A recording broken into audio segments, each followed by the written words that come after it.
The flashing blue lights in the rearview mirror did not scare her. They annoyed her. But for Officer Colton Hale, those lights were a scepter of absolute power. He saw a battered sedan, a suspect profile, and a woman he thought he could break for sport. He did not see the Glock 19 tucked in her waistband, the federal badge in the glove box, or the sealed indictment warrant sitting on the passenger seat with his own chief's name on it. What started as a power trip on a lonely Louisiana highway would spiral into a national scandal, proving that sometimes the person you step on is the one standing on the trapdoor to your own hell. This is the story of how a corrupt badge met the wrong woman. The humidity in Pine Creek, Louisiana, was thick enough to chew on. It clung to the windshield of Nia Sterling's nondescript rust bucket Chevrolet Malibu. To the casual observer, Nia looked like just another local struggling to make ends meet. She wore a faded gray hoodie, hair tied back in a messy bun, and exhausted eyes that suggested a double shift at a diner. That was the point. Nia Sterling was a senior special agent with the FBI's Public Corruption Task Force based out of New Orleans. She was not just passing through Pine Creek. She had spent months building a RICO case against the local precinct. But today, she was not Agent Sterling. She was just Nia driving a car registered to a ghost entity, ensuring her cover remained airtight until the raid. She checked her speedometer. She signaled, slowed down gradually, and pulled onto the gravel shoulder of Highway 9.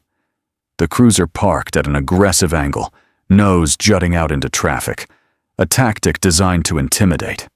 Inside the cruiser, Officer Colton Hale killed the siren, but left the lights dancing. He was young, with a gym-sculpted chest that strained against his uniform, and a haircut that was high, tight, and severe. He checked the computer. The Malibu's plates came back. Record not found. Hale smirked. To him, that did not mean federal undercover vehicle. It meant unregistered. It meant stolen. It meant he had a plaything for the next few minutes. "Looks like we got a ghost, Mitch," Hale muttered to the empty seat beside him. He was riding solo today, but he liked to talk to himself like he was starring in his own reality show. He adjusted his body cam, angling it slightly downward. He knew the tricks. If the lens was partly obscured by his arm, the footage would be inconclusive later. He stepped out into the oppressive heat. He did not put his hat on. He wanted her to see his eyes. He rested his hand on the grip of his service weapon, a heavy Sig Sauer, and approached the passenger side first, a classic tactic to throw the driver off balance. Nia watched him in the side mirror. She saw the hand on the gun. She saw the swagger. She knew the type. She had arrested a dozen men just like him, men who peaked in high school and used the badge to chase that fading high. She rolled down the window, keeping her hands clearly visible at the 10 and 2 positions on the wheel. "Good afternoon, officer," Nia said, her voice calm and neutral. Hale did not answer immediately. He leaned down, chewing gum loudly, and stared at her through his mirrored Oakleys. He took a long, exaggerated look around the interior of the car. He saw the fast food wrappers on the floor, part of her cover, and the duffel bag in the back seat. "License and registration," Hale finally said. No greeting, no explanation for the stop. "Can I ask why I was pulled over, officer?" Nia asked politely. Hale's jaw tightened. He hated questions. Questions were defiance. "I asked for your license and registration. Do not make me ask a third time." Nia moved slowly. "My license is in my belt bag. I'm going to reach for it now." "Don't reach for anything," Hale barked, his hand snapping the retention strap off his holster. "Keep your hands on the wheel." Nia froze. She calculated the distance. She calculated the threat level. This guy was jumpy. A jumpy cop with an ego was the most dangerous thing on the street. Her calmness felt like an insult. It felt like she thought she was better than him. "Step out of the vehicle," Hale commanded. "For a traffic stop?" Nia countered, eyebrow raised. "I haven't committed an infraction." "I smell marijuana," Hale lied smoothly. It was the oldest trick in the book. Unverifiable probable cause on a platter. Step out of the vehicle now. Nia closed her eyes for a split second. The smell of marijuana. She had not smoked a day in her life, and the car was government-issued, but arguing would only escalate him. She needed to de-escalate, identify herself, and end this before it compromised the operation. Okay, Nia said. I'm stepping out. She unbuckled. She opened the door. As she rose to her full height, she looked Colton Hale in the eye. She was athletic and held herself with a rigid discipline that should have tipped him off. But Hale was too busy looking at her worn-out sneakers and the fray on her hoodie. Turn around, Hale said, spinning his finger. Hands on the hood. Spread your legs. Officer, before we go any further, Nia said firmly, you need to know that I am a federal. Shut your mouth. Hale slammed his hand onto her shoulder, shoving her forward against the hot metal of the car. I did not ask for your life story. I told you to spread them. The heat of the car hood burned her palms. Nia's training screamed at her to disarm him. She could do it in 3 moves, but the discipline of the Bureau held her back. If she fought a uniformed officer, even a crooked one, the media narrative would be messy. She had to take the hit. You are making a mistake, Nia said, her face pressed against the windshield wiper. Check my credentials. They are in the glove box. I'm checking your pockets, Hale sneered. He began a pat-down that was rougher than necessary, his hands lingering in places that made Nia's skin crawl. He pulled out her wallet. He flipped it open. He saw the driver's license. Nia Sterling. No address listed. He missed the badge. She had not put it in the wallet.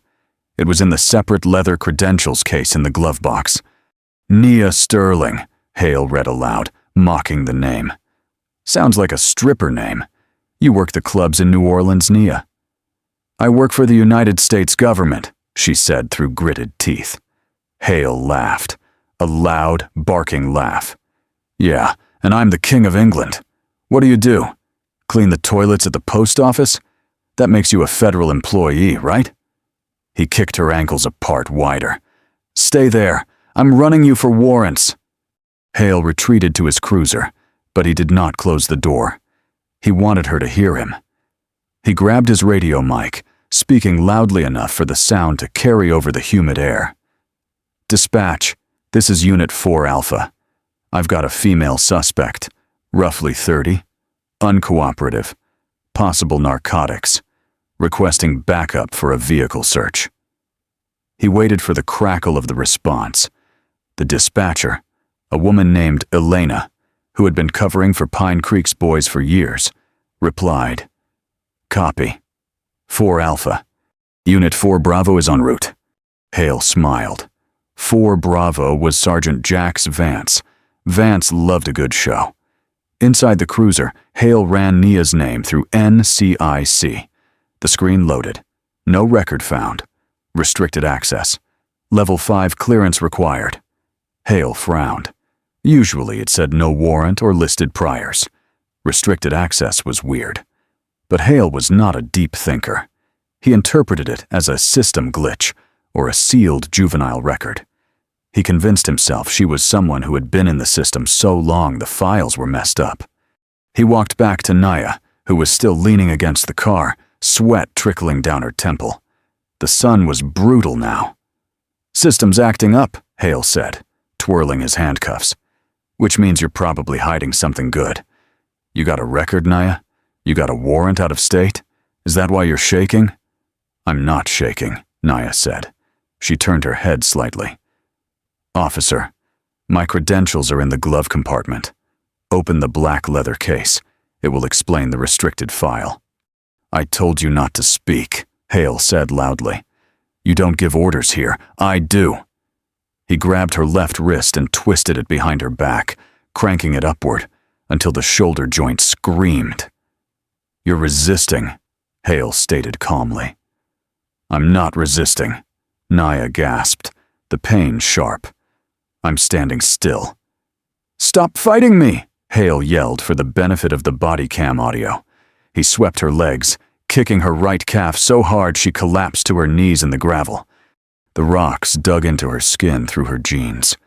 "Cuffing suspect!" Hale shouted. He ratcheted the cuffs onto her wrists. Tight. Too tight. The metal bit into the ulna bone. He grabbed her by the chain of the handcuffs, hauling her to her feet like a sack of potatoes. "You're going for a ride, sweetheart," Hale whispered in her ear. "Disorderly conduct, resisting arrest, and whatever drugs I find in that heap of junk." At that moment, a second cruiser roared onto the scene, gravel spraying as it skidded to a halt. Sergeant Jax Vance stepped out, hitching up his belt. "What you got, Colton?" Vance called out. "Uppity one," Hale replied, shoving Nia toward the back seat of his Charger. "Claims she works for the government. Says she's a Fed." Vance let out a wheezing laugh.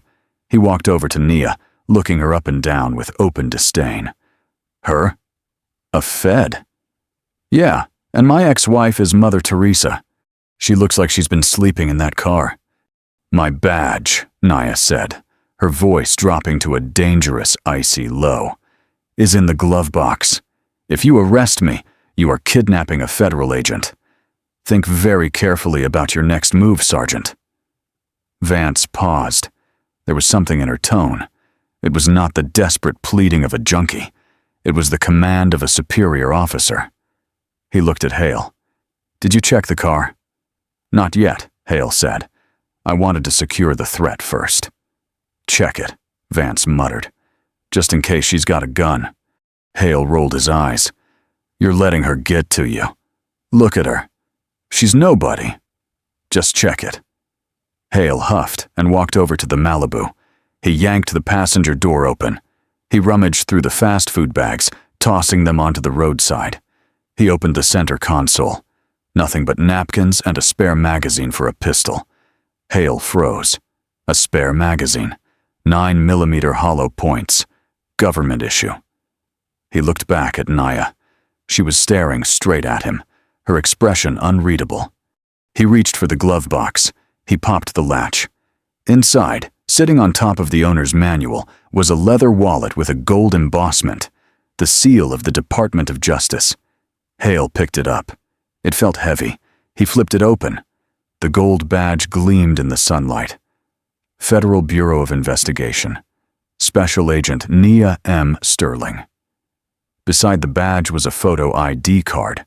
The face on the card was the same as the woman currently handcuffed in the back of his car. Hale's stomach dropped. It felt like he had swallowed a stone. He stared at the badge, then back at Vance. "Well?" Vance asked. Hale swallowed hard. He could not admit he had messed up. Not now. Not after he had already roughed her up. If he admitted she was an agent now, he was done. He would be fired, sued, maybe jailed. Panic set in. But then a darker, more corrupt instinct took over. The instinct of self-preservation that had kept the Pine Creek PD running for years. He snapped the badge case shut and shoved it into his own pocket. "Nothing," Hale lied, his voice cracking slightly before he steadied it. "Just trash. No ID, no badge. She's lying." Vance squinted. "You sure?" "I'm sure," Hale said, turning back to the car with a newfound desperation. "She's just a crazy junkie with a gun magazine. Probably stole it. We're taking her in." Hale walked back to Nia. He opened the rear door and leaned in, his face inches from hers. "I checked," he whispered. "No badge, just a liar." Nia's eyes widened. She realized instantly what he had done. He was not just a bully, he was stupid. And he had just crossed the line from misconduct to a felony. "You have the badge in your pocket," Nia said. "I saw you put it there." "I don't know what you're talking about," Hale said loudly. "Stop making things up." He slammed the door, sealing her inside the cage. "Tow the car," Hale ordered Vance. "Impound it. Search it piece by piece at the lot. If you find anything interesting, lose it." Vance nodded slowly, sensing the shift in Hale's demeanor, but going along with the code. The blue wall of silence. As Hale climbed into the driver's seat, Nia leaned her head back against the hard plastic seat. She closed her eyes and took a deep breath. "You just buried yourself, Officer Hale," she thought. "And I am going to be the one to shovel the dirt." The back of the Dodge Charger smelled of vomit and industrial cleaner, a scent designed to mask the misery of the hundreds of people who had been dragged to jail in this seat before. Nia Sterling sat awkwardly, her hands numb from the over-tightened steel cuffs, her shoulder throbbing where Officer Hale had wrenched it. Most people in her position would be crying. They would be begging Officer Colton Hale to turn the car around, to listen to reason. But Nia was counting. She was memorizing the turns. The time elapsed, and the radio codes Hale was muttering. Left on Oak Street, right on Main. Speed 55 in a 30. He's driving recklessly. Hale looked in the rearview mirror, his eyes manic. The adrenaline of the arrest was fading, replaced by the cold, creeping dread of what he had in his pocket. He had a federal agent's badge in his pants. If he was caught with it, it was years in prison minimum. But if he admitted to it now, he was admitting to a false arrest, excessive force, and kidnapping. He had to double down. It was the only way. "You're quiet back there," Hale taunted, turning up the radio to drown out the silence. "Usually, you people are screaming by now." "You people," Nia repeated, her voice calm but cutting. "Criminals," Hale corrected quickly, though the slur hung in the air. "Liars. People who think a fake piece of tin makes them untouchable." He slammed on the brakes as they pulled into the rear sally port of the Pine Creek Police Department. The electronic gate rattled open slowly. This was a fortress of concrete and brick, built decades ago and never updated. It was a place where cameras malfunctioned conveniently and complaints disappeared into shredders. Hale hauled Nia out of the car. He did not guide her. He yanked her. She stumbled, her sneakers scuffing on the oil-stained concrete. "Walk!" he shouted, shoving her toward the steel door. Inside the booking area was a flurry of activity. 2 other officers were processing a drunk driver, laughing as the man struggled to stand. The dispatcher, Elena, sat behind a high glass partition, eating a sandwich. "Got a fresh one, Colton?" Elena asked, not looking up. Resisting, disorderly, possession, and impersonating a peace officer. Hale listed off, his voice booming. He wanted everyone to hear. He needed witnesses to his version of the story. He shoved Nia toward the booking counter. "Empty your pockets." "I can't," Nia said, lifting her cuffed hands. Hale scoffed. He unlocked one cuff, then grabbed her arm and twisted it again. "Don't try anything." Nia began to empty her pockets, a crumpled receipt, a hair tie. Hale snatched them away. "Take off the hoodie," Hale ordered. "I have a t-shirt underneath," Nia said, "but it's freezing in here." "I said take it off. We check for tattoos, gang affiliation." Nia complied slowly. She pulled the gray hoodie over her head. Underneath, she wore a plain black tactical t-shirt. It was tight, showing the definition of her arms built by years of Quantico training and daily gym sessions. One of the other officers, a lanky man named Deputy Vance, looked over. "She looks fit for a junkie, Colton." "She's a runner," Hale dismissed. "Probably runs drugs across state lines. Look at her eyes. She's high right now." Nia stared directly at the camera mounted in the corner of the room. She knew the red light meant it was recording. "My name is Special Agent Nia Sterling," she stated clearly and loudly, addressing the camera. "I am being held against my will by Officer Colton Hale of the Pine Creek Police Department. He has stolen my credentials, which are currently in his right front pocket. I am requesting immediate contact with the New Orleans field office." The room went silent. Elena stopped chewing. Deputy Vance looked at Hale. Hale's face turned a violent shade of red. He lunged at Nia, slamming her chest first into the concrete counter. "Shut up," he screamed. "She's hallucinating. I told you she's on something." He looked at Vance. "Help me get her to the holding cell. She's a danger to herself." "Don't we need to print her?" "Mugshot," Vance asked, confused. "Later," Hale barked. "She's combative. Cooling off period now." Hale and Vance dragged Nia down a narrow hallway lined with heavy steel doors. They stopped at cell 4. Hale unlocked it and threw the door open. "Get in," he spat. He pushed her inside. Nia stumbled, but caught her balance, spinning around to face him. "This is the last mistake you will ever make, Hale," she said softly. Hale slammed the door shut. The heavy clank of the lock echoed like a gunshot. He peered through the small, reinforced glass window. "Nobody's coming for you," he whispered.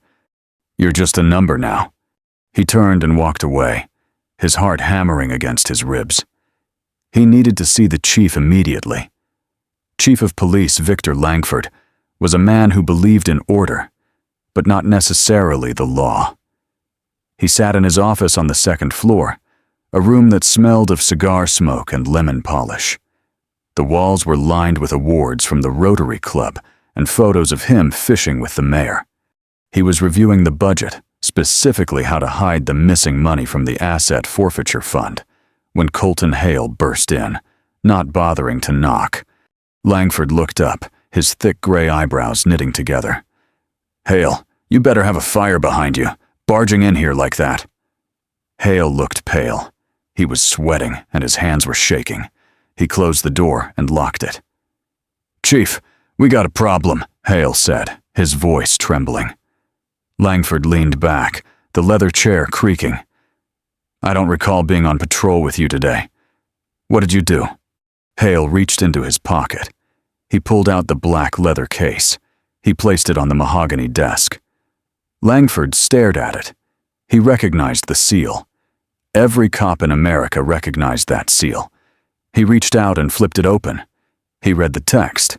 He looked at the photo. Then he looked up at Hale, his eyes cold and hard. "Where did you get this?" Langford asked quietly. "Highway 9, Hale stammered. "Traffic stop. She didn't have it on her. I mean, she said she was a Fed, but she looked like trash. Chief, old car, hoodie, attitude. I thought she was lying. I cuffed her. I brought her in. And then you found this." "I found it after I cuffed her," Hale lied. "But Chief, she was resisting. She was aggressive. If I admit she's an agent now, I'm cooked. She'll sue the department. She'll have your job." "My job?" Langford stood up slowly.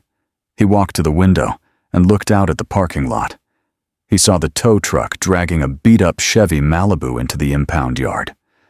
This wasn't just a lawsuit. Langford knew something Hale did not. He knew the FBI had been sniffing around the parish for months, rumors of a corruption probe, missing funds, protection rackets. If this woman was here, she was not on vacation. She was hunting. And Hale, the idiot, had just caught the hunter. Langford turned back to Hale. "Did anyone else see this badge?" "No," Hale said quickly. "Vance was there, but he did not see it. I told him it was empty." "And the camera?" "I angled it away." Langford let out a long sigh. He rubbed his temples. "You just handed them the key to the city, Colton. You arrested a federal agent on a RICO task force. Do you know what RICO is?" Hale shook his head dumbly.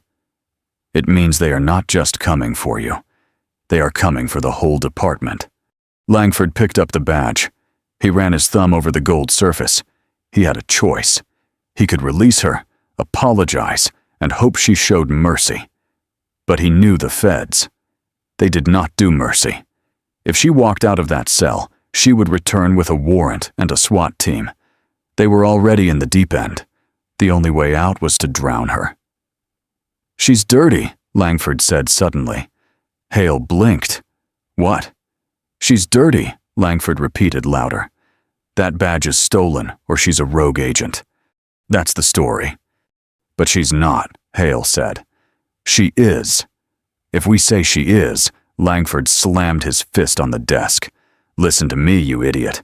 Langford unlocked his bottom desk drawer. He pulled out a small, clear plastic bag filled with white powder. It was cocaine confiscated from a dealer and never logged into evidence. He tossed the bag to Hale. Get to the impound lot, Langford ordered. Find her car. Plant this under the driver's seat. Deep. Make it look like she's been moving product. Hale stared at the bag. This was a felony. This was the point of no return. Chief, do it, Langford roared. Or do you want to explain to the grand jury why you assaulted a federal officer? I can't save you from that, Colton. But I can save us if she's a drug trafficker hiding behind a badge. Hale grabbed the bag. His fear was replaced by a desperate resolve. He nodded. Yes, sir. And Hale, Langford added, his voice dropping to a sinister whisper.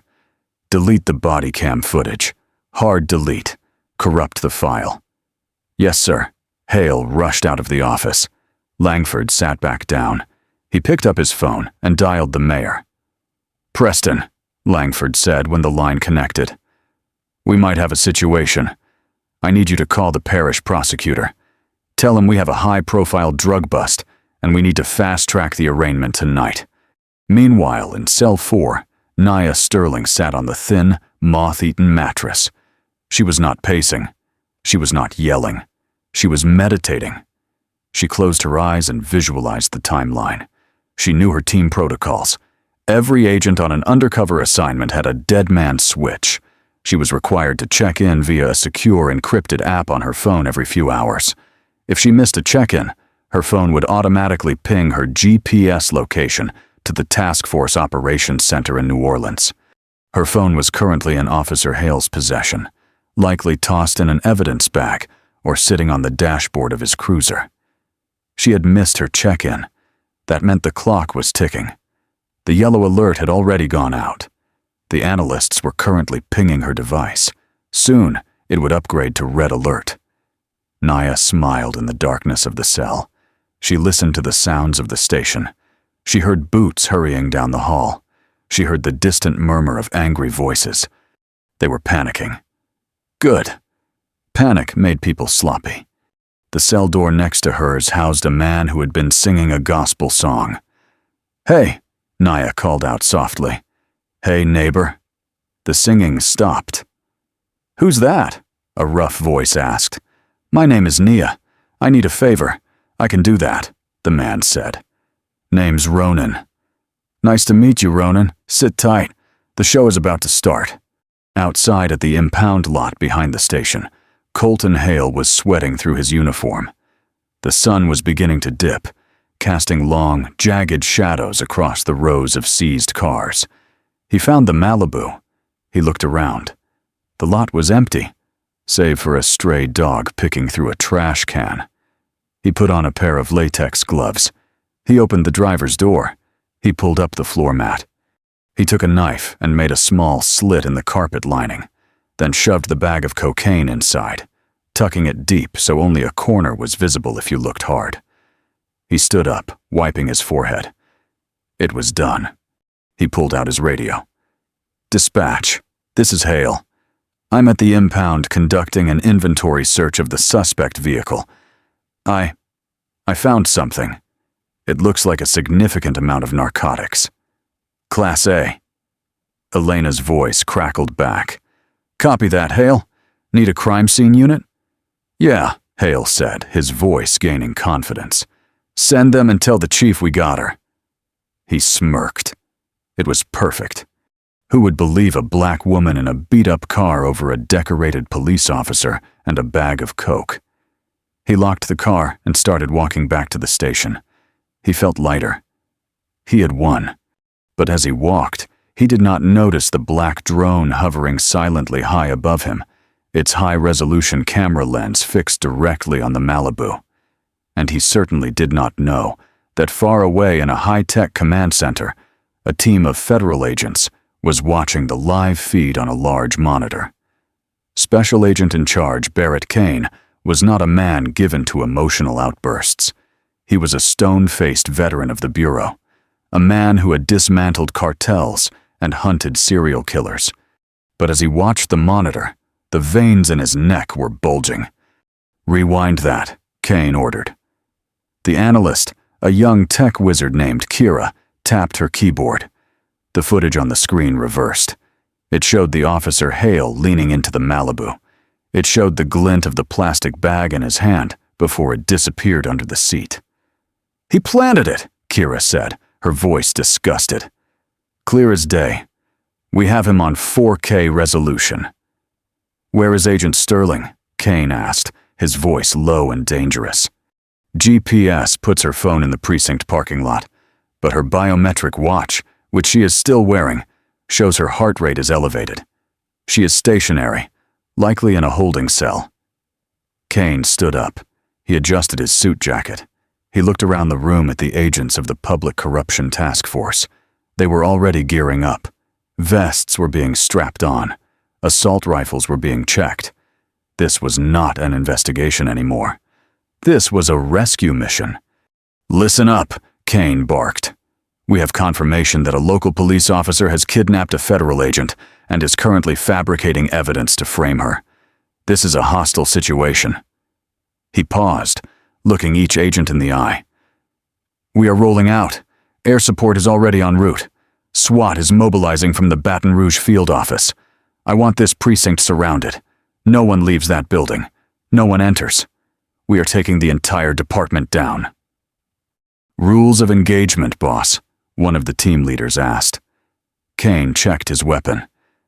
"They are armed combatants who have taken a federal agent hostage. If they raise a weapon, you put them down. But I want the chief and that Officer Hale alive. I want them to see what happens when you touch one of us. Let's move." Back in Pine Creek, the sun had set. The station was quiet. Chief Langford was in his office shredding documents. He had a bad feeling. He had tried to call the prosecutor, but the man had not answered. Downstairs, Hale was sitting at his desk, typing up the arrest report. He was feeling good. He had crafted a narrative that made him look like a hero. Suspect exhibited erratic behavior. Detected odor of narcotics. Subsequent search revealed. He typed Nia Sterling into the suspect name field. Suddenly the lights in the station flickered. Hale looked up. "Elena, what's with the power?" "Don't know," Elena said from the dispatch booth. "Probably the storm coming in." Then the phone rang. Elena picked it up. "Pine Creek Police, emergency." She paused. Her face went pale. She stood up, the headset cord stretching. It's for you, Colton," she whispered. "Who is it?" Hale asked, annoyed. "He says he's the assistant director of the FBI." Hale froze. His fingers hovered over the keyboard. A cold chill went down his spine. "Hang up," Hale said. "It's a prank. Hang up." "I can't," Elena cried. "He says look outside." Hale stood up slowly. He walked to the front glass doors of the station. He looked out into the parking lot. He expected to see darkness. Instead, he saw a sea of red and blue strobe lights. It looked like an invasion. Dozens of black SUVs blocked every exit. An armored Bearcat vehicle was idling at the gate. A helicopter chopped the air above, its spotlight beaming down directly onto Hale, blinding him. A magnified voice boomed from a loudspeaker, shaking the glass of the station. "This is the Federal Bureau of Investigation. The building is surrounded. Exit the building with your hands above your heads. You have minutes." Hale stumbled back. He felt like he was going to throw up. "Chief!" he screamed, running toward the stairs. "Chief!" Langford ran out onto the landing, holding a shredded file. "What is that noise?" "They're here!" Hale yelled. "The feds! They're everywhere!" Langford ran to the window. He saw the army outside. He saw the snipers positioning themselves on the roof of the bakery across the street. He dropped the papers. They fluttered down the stairs like snow. "You idiot," Langford whispered. "You did not just arrest an agent. You arrested the whole damn bureau." The phone on Hale's desk rang again and again and again. Every phone in the station started ringing simultaneously, a cacophony of terror. "Come out or we are breaching," the voice outside boomed. Hale looked at Langford. "What do we do?" "We have to fight them." Langford looked at Hale with pure hatred. "Fight them? That's the FBI. You don't fight them. You surrender and pray they don't shoot you." Langford unbuckled his gun belt. He let it drop to the floor with a heavy thud. "Open the door, Hale," Langford ordered, defeated. "No," Hale panicked. He drew his gun. "I'm not going to jail. I did not do anything wrong. She lied." "Put the gun down," Langford shouted. Hale turned and ran toward the back, toward the holding cells. He had a crazy idea. If he had her, he had a shield, a hostage. "Hale, stop!" Langford screamed. But Hale was already through the security door. He sprinted down the hallway to cell 4. He fumbled with his keys, his breath coming in ragged gasps. He unlocked the door and kicked it open, raising his gun. "Get up!" Hale screamed at Nia. "Get up! You're walking me out of here!" Nia was standing in the middle of the cell. She was not meditating anymore. She was smiling, a cold, predatory smile. "Put the gun down, Colton," she said. "It's over." "Move!" Hale shouted, stepping into the cell. Crash!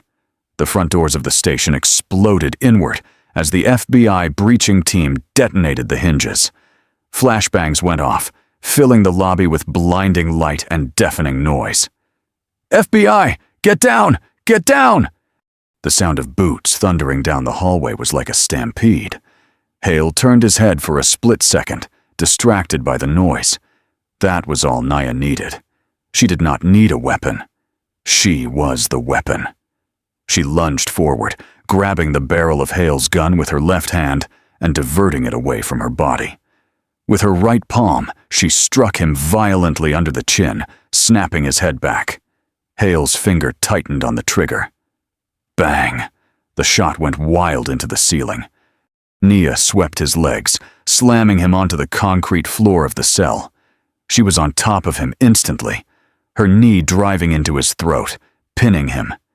She wrenched the gun from his hand and tossed it into the hallway. "Don't move!" she hissed. Hale gasped for air, staring up at her. The arrogance was gone. The power was gone. All that was left was a terrified little boy. 3 agents in full tactical gear appeared in the doorway, rifles raised. "Clear!" the lead agent shouted. "Agent secure. Suspect down." Nia looked up at her team. "Nice of you guys to drop by," she said. "I was just teaching Officer Hale here about the consequences of profiling." Hale wheezed, tears streaming down his face. "I'm sorry. I did not know." Nia leaned down, her face inches from his. "That's the problem, Colton. You should not need to know who I am to treat me like a human being. But now the whole world is going to know who you are." Nia did not blink. She did not smile. He was not worth her anger anymore. He was just a memory. The silence inside the FBI transport van was absolute, a sharp contrast to the chaotic noise of the raid that had just dismantled the Pine Creek Police Department. Colton Hale sat in the back, his wrists shackled to a D-ring in the floor. He was still wearing his uniform, but it no longer felt like armor. It felt like a costume, a cheap polyester joke that he had been wearing while pretending to be a man. Opposite him sat Special Agent Martinez, a burly man with a thick beard and eyes that looked like they had seen the bottom of the ocean. Martinez did not speak. He just watched Hale. He watched him sweat. He watched him tremble. Hours ago, he was the king of the highway. He was the law. He had a pension, a girlfriend, a truck, and a reputation. Now he was chained to the floor of a federal vehicle heading toward the New Orleans field office. He thought about the bag of cocaine. He had planted it. He had touched it. His fingerprints were on the bag. But maybe he could say he found it. Maybe he could say he was moving it for safety. The lies swirled in his mind, desperate and fragmented. "Don't hurt yourself thinking," Martinez said suddenly, his voice rumbling like gravel. "We know about the impound lot." Hale's head snapped up, his eyes wide with panic. I was doing an inventory. That's standard procedure." "Save it for the tape," Martinez said, looking away, bored. "You're going to need all your energy for the next 20 years. The processing center at the FBI field office was clean, sterile, and terrifyingly efficient. Unlike the filthy, chaotic booking room at Pine Creek, where Hale had reigned supreme, this was a machine. Hale was pulled out of the van. He was marched through a sally port where cameras tracked every inch of his movement. He saw other officers from his department, Vance, even Sergeant Jax Vance, being led in handcuffs. It was a clean sweep. The entire shift had been gutted. "Face the wall," a processing agent ordered. "I'm a police officer," Hale whispered, the words tasting like ash in his mouth. "Professional courtesy." The agent laughed. It was not a mean laugh. It was a dismissive one. "You lost that courtesy when you kidnapped one of ours. Spread your feet." Hale was patted down. His belt was removed. His shoelaces were cut. His wallet, his keys, and the badge he had cherished, his own badge, were dropped into a plastic bag labeled evidence. Then came the moment that broke him. "Strip!" the agent ordered. "What?" Hale stammered, clutching his shirt. "Strip. Standard procedure for new intakes. We need to check for contraband, and we need that uniform for evidence. We can't have you impersonating an officer in here." Hale stood there, shivering in the air-conditioned room, as he unbuttoned the shirt he had ironed that morning. He took off the pants with the sharp crease. He stood naked, exposed, and vulnerable in front of strangers who looked at him with zero respect. He was handed an orange jumpsuit. It was scratchy, ill-fitting, and smelled of industrial detergent. He put it on. He zipped it up. He was no longer Officer Hale. He was inmate number. Hours later, Hale sat in interrogation room B. It was a small, soundproof box with a stainless steel table and 3 chairs. There was a two-way mirror on one wall, and Hale knew exactly who was behind it.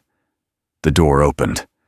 Colton Hale braced himself for a tough guy, a screamer, someone who would pound the table and demand answers. Instead, Nia Sterling walked in. She looked different. The messy bun was gone, replaced by loose, sleek hair. The hoodie and jeans were gone, replaced by a sharp navy blue blazer and a crisp white blouse. She held a file folder in her hand. She did not look angry. She looked professional. She looked untouchable. She sat down opposite him. She placed the folder on the table. She did not open it. "Water?" she asked. Hale stared at her. He could not reconcile this woman with the person he had thrown onto the hood of a car. The power dynamic had shifted so violently, it made him dizzy. "I want a lawyer," Hale croaked. "You have one," Nia said calmly. "He is in the lobby reviewing the indictment. He will be here soon.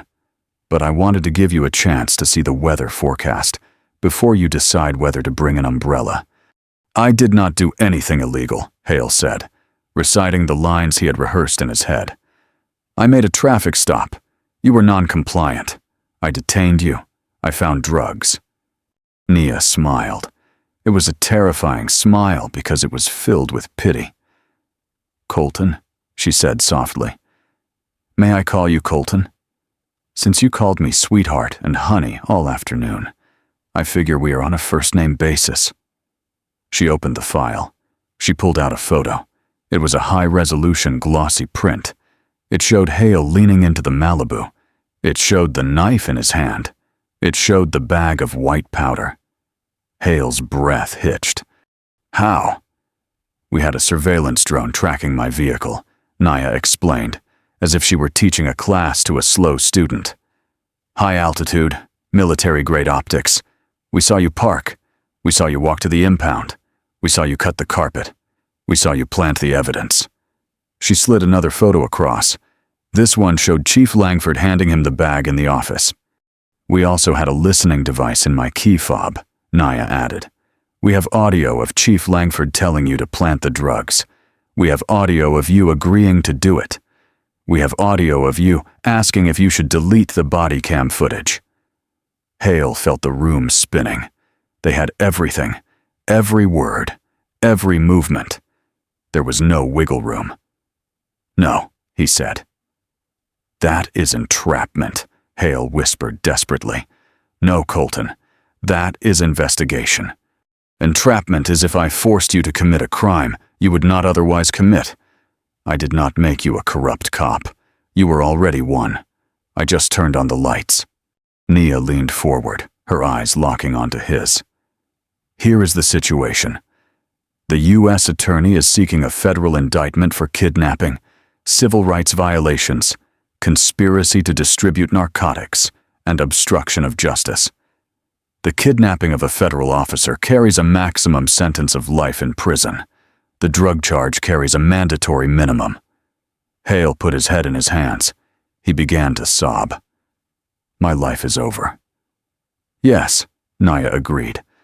The life you knew is over. But you have a choice about what the next years look like. To stop you. He is trying to cut a deal to save his pension. Hale's head snapped up, tears streaking his face. That liar! He gave me the coke. He told me to do it. He is trying to send me to prison for years. I know, Nia said. But juries love a chief. He is older. He is a pillar of the community. You are the young hothead with a history of excessive force complaints. Who do you think they will believe? Hale felt a surge of rage. Langford was selling him out after everything Hale had done for him, after all the dirty work. I want to talk, Hale said, his voice shaking with fury. I want to tell you everything about today. About everything. Hale hissed the asset forfeiture skimming, the protection money from the strip clubs on Route 10, the beatings he covered up. I have the ledger. I kept a copy on a flash drive in my apartment. Nia sat back. This was the gold mine. This was why she had endured the handcuffs and the humiliation. She was not just after Hale. She was after the rot in the system. Okay, Colton, she said, sliding a waiver form across the table. Your lawyer is walking in now. Sign this and let's start writing the history of Pine Creek. The fallout hit with the force of a hurricane. The morning after the raid, a trucker's dash cam video of the arrest went viral, showing a white officer manhandling a compliant black woman on the side of the highway. But the true nuclear option arrived when the Department of Justice released the drone footage. The entire country watched in high-definition horror as Officer Colton Hale pulled a bag of cocaine from his pocket, sliced open the carpet of the Malibu, and planted the evidence. The public reaction was immediate and volatile. Protests erupted outside the Pine Creek station, forcing the governor to suspend the entire police force. But for Colton Hale, the world had already shrunk to the size of a solitary confinement cell. His lawyer delivered the final betrayal. Langford pled out, she said, her face grim. He gave them the mayor and the corrupt judges. In exchange, he gets years. You are the face of this scandal, Colton. You are the bait, not the fish. They are not offering a deal. Months later, the federal courthouse in Baton Rouge was packed. Nia Sterling sat in the front row right behind the prosecutor, her FBI badge now visible on her belt. The prosecution played the body cam audio, letting the jury hear the racism dripping from Hale's voice as he mocked Nia. Dispatcher Elena took the stand, weeping as she testified that Hale's claim of smelling marijuana was a running joke in the department, code for an illegal search. Forensic experts confirmed the cocaine Hale planted had been stolen from the precinct's own evidence locker. Then Nia Sterling took the stand. Agent Sterling, the prosecutor asked, in your years with the Bureau, have you ever encountered an officer like the defendant? Nia turned and looked directly at Hale. He flinched, unable to meet her gaze. I have worked with cartels and organized crime families, Nia said, her voice steady. But I have never met a criminal who hid behind a badge with such arrogance. He did not just break the law. He believed he was the law. When he realized his mistake, he did not apologize. He decided to send me to prison just to avoid a reprimand. He looked me in the eye and told me I was nobody. The jury looked at Hale with stone-cold contempt. The deliberation took less than an hour. When the jury returned, the silence in the courtroom was suffocating. "We, the jury," the foreman read, his hands shaking, "find the defendant, Colton Thomas Hale, guilty on all counts." Hale closed his eyes as a single tear escaped. Judge Valeria looked down over her spectacles, her expression withering. "Mr. Hale, you have disgraced your uniform and betrayed the public trust. You utilized the power of the state to terrorize the very people you were sworn to protect. There is no greater crime in a civilized society than tyranny disguised as justice." The gavel slammed down with the finality of a coffin lid. "I sentence you to years in a federal penitentiary." As U.S. Marshals hauled him roughly from his chair, Hale looked back desperately. He caught Nia's eye and mouthed, "I'm sorry." Nia did not blink. She did not smile. He was not worth her anger anymore. He was just a memory. "Goodbye, inmate," she whispered. Years later, the relentless Texas sun beat down on the exercise yard of the Beaumont Federal Correctional Complex. Colton Hale pushed a broom across the scorching concrete, keeping his head down. He was young, but looked older. His face bore the scar of a welcome beating, and his eyes were hollow. He was not Officer Hale anymore. He was inmate, or as the general population called him, the pig. Hale stole a glance at the guard tower. The officer up there held a rifle, looking bored behind dark sunglasses. A pang of jealousy so sharp it was physical hit him in the chest. That used to be him. He had held the power. Now he had to ask permission to use the bathroom. As he swept the dust, left, right, the truth finally settled in. This was not bad luck. It was the bill coming due. He had spent his life bullying those he thought could not fight back until he picked a fight with the one woman who could. Thousands of miles away in Washington, D.C., Nia Sterling walked into her new office. The plaque on the door read, "Deputy Assistant Director, Internal Affairs Division." Her view overlooked the Capitol building, a stark contrast to the cage holding Hale. A text buzzed on her phone from Agent Kane. Well deserved. Nia smiled. She thought about Colton Hale, not with anger, but with clarity. He was a living reminder of why she did this job. He proved that the badge is not a crown. It is a shield, and if you use it as a sword, eventually you will fall on it. She sat at her cherrywood desk and opened a new file regarding a corrupt unit in Miami. "Let's go to work," she whispered. Somewhere in Texas, a heavy steel door slammed shut, locking Colton Hale in the darkness he had built for himself. And there you have it, the rise and fall of Officer Colton Hale. It is a brutal reminder that arrogance is a loan you take out against your future. And eventually, life comes to collect with interest. Nia Sterling did not just win a court case. She proved that dignity and truth are stronger than any badge or gun. If this story satisfied your need for justice, please mash that like button. It really helps the channel grow. Share this video with someone who needs to see karma in action. And if you have not already, hit subscribe and turn on notifications. I have more stories coming of real-life justice twists and karma that you will not want to miss. Thank you for watching, and remember, be kind, because you never know who you are really talking to. See you in the next.